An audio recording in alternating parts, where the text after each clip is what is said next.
1111. Quick question. Can you clarify in Georgia the mandatory minimum when it comes to RICO charges, whether it's servable by probation or how that might play out? The RICO charges has time that you have to serve, so it's not a probated sentence. Did you catch Fanny's smugness there? Oh, yeah. I mean, you could slice that like bread. It was just so thick. The smugness. Welcome back to the show. Bottom of this first hour. Dana Loesch here with you. We're going over whatever the hell this is in Georgia. I mean, she's indicting everything. Did you look at Trump? You're indicted. She's like the Oprah of indictments. You get a RICO charge. You get a RICO. Oh, wait a minute. You get a RICO charge. Everyone gets RICO charges. You're going to be so tired of this at the end of the day, and I don't care because it's absurd. The whole thing's absurd.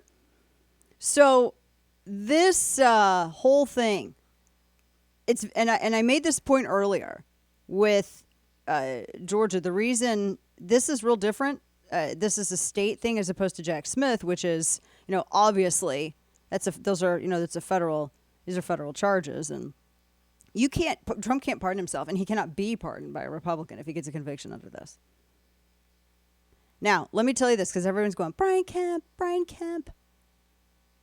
What?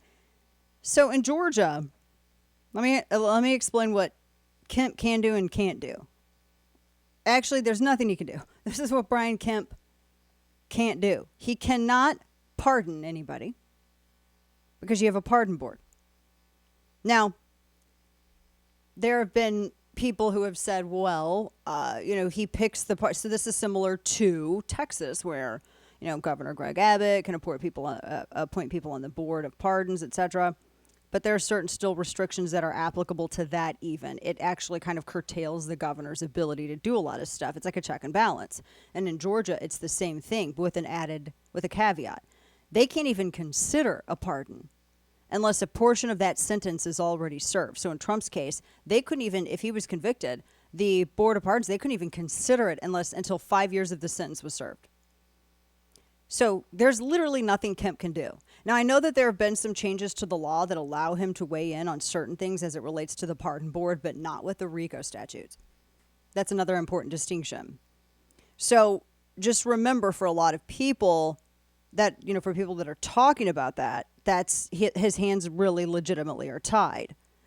So the whole, looking at all of this, here's the question that I have.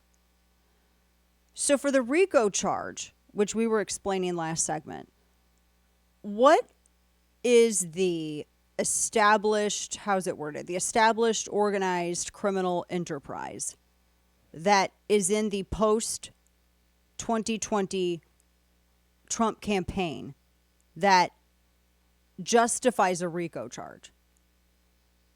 That's my question. That's where I think a lot of us are getting really kind of tripped up here, because this doesn't make sense to us. I mean, I'm looking at all this stuff, and I'm just trying to figure out what. It's the Racketeer Influenced and Corrupt Organizations Act. This is their Georgia's version.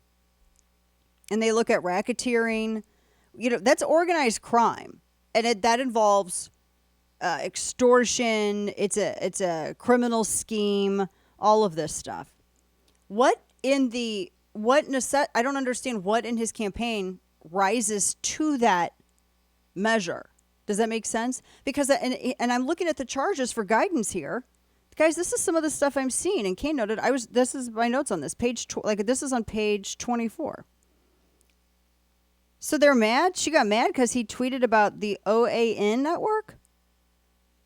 It says, quote, on or about the third day of December 2020, Donald John Trump caused to be tweeted from the Twitter account @RealDonaldTrump, quote, Georgia hearings now on OANN. Amazing. This was an overt act in furtherance of the conspiracy.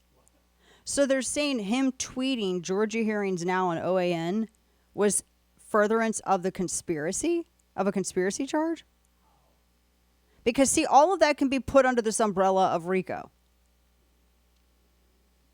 And so, like, for instance, one of the other guys who's getting a RICO charge, David James Schaefer. On or about the 11th day, the reserve room 216. It says David James Schaefer reserved this room 216 at the Georgia State Capitol in Fulton County for the December 14th meeting of Trump presidential elector nominees in Fulton County, Georgia. This was an overt act in furtherance of the conspiracy. What? And they say that on the 21st day, Mark Randall Meadows sent a text message to Representative Scott Perry from Pennsylvania and stated, "Can you send me the number of the speaker and leader of the Pennsylvania legislature? POTUS wants to chat with them." That's an overt act in furtherance of... This seems like a stretch. I got to say. It seems like a stretch. Seems because it is. Usually, and as McCarthy has noted, whenever you hear about RICO, that's always about going after organized crime. And it's anti-racketeering, meaning you're moving against organized conspiracy, fraud, extortion, bribery, and that. And you can put these different criminalities under one arrangement of conspiracy, right? And he says. So, and he writes in New York Post, quote, Willis depicts Trump and his campaign as the overarching racketeering enterprise and alleges that this group, and this gets into my question, alleges that this group engaged in a variety of schemes, all aimed at corruptly reversing the election outcome, from Trump's efforts to pressure Secretary of State Brad Raffensperger to invalidate ballots cast for Biden, to the so-called fake electors plot, to substitute a slate of Trump electors. That's the Schaefer, that's related to the Schaefer conspiracy charge. And now he says, he's being don't get mad at him for being straight no chaser. You should learn from it and figure out how to deal with it. That's what the takeaway should be. He says, it sounds like ambitious charging. He adds, and he differs from a couple of people, and he's not usually wrong, because out of all the lawyer pundits out there, he's the only one that's like gone after the blind shake. He prosecuted 9/11 stuff, prosecuted World Trade Center stuff. I mean, he says this may not be that much of a reach. He goes, Willis's case may not be cut and dried as the Mar-a-Lago document indictment. But he says because of the way that it's being, you remember how I said the criminality is under the statute, how they're arranged? He said that makes it perilous because, quote, it involves an easily provable retention of, when he talks about the Mar-a-Lago stuff. And he said there's fewer constitutional ramifications here, but Willis's case being straightforward, less legally problematic than Smith's election interference case, is surely more compelling than Bragg's nakedly partisan business records indictment. So hers is less legally problematic, and partially due to the way that this is being arranged and organized, the charges. He says that what concerns Trump is the Georgia case could be the most enduring of all. And I have heard that from a number of people.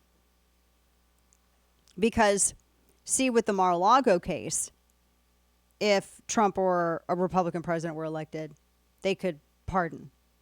If the Bragg case, there's a lot of stuff that you can pardon for this federal stuff. And he says that this is why Smith is pushing so hard to get federal courts in Washington and Florida to accelerate the schedule and get the case to trial before Election Day. Because he says if Trump or another Republican were to win 2024, they could just pardon or have the DOJ drop Smith's indictments. That's why Smith is fast-tracking this stuff. That's why that's moving as fast as it can. Now, Willis has to convince a jury in Atlanta to convict him. Now, I'm going to say this is where it gets a little weird for Trump. He got real mad after 2020, and Georgia took a lot of the brunt of it. And there were surrogates down there, and I know this because I went to Georgia to help raise money for candidates and help get out the vote. I was down there. And you had people, who's that one guy, that goofy bastard, what's his name, Linwood? He was out there telling people to stay home, to the point where that special election, one of the counties, and I heard this from a hardcore Trump grassroots canvasser. They said that it was the Greens County, Marjorie Taylor Greens County, that had like the fewest voters that came out. It actually worked against them, and it cost the special election. This is why, even when you are infuriated, and even if you think some people deserve to get told, if you know that you still have a path forward that you got to walk, you got to play this right. You got to play it right. And I don't know yet. The reason I bring this up is because I don't know how that is going to impact a jury in Atlanta. I don't know how that's going to work. Because he lost votes in Georgia in 2020. And I think that because he's already beefing with some of the folks there. Now, I'm not saying that you don't raise concerns if your campaign has concerns, but there's a way to go about it. That's my whole point.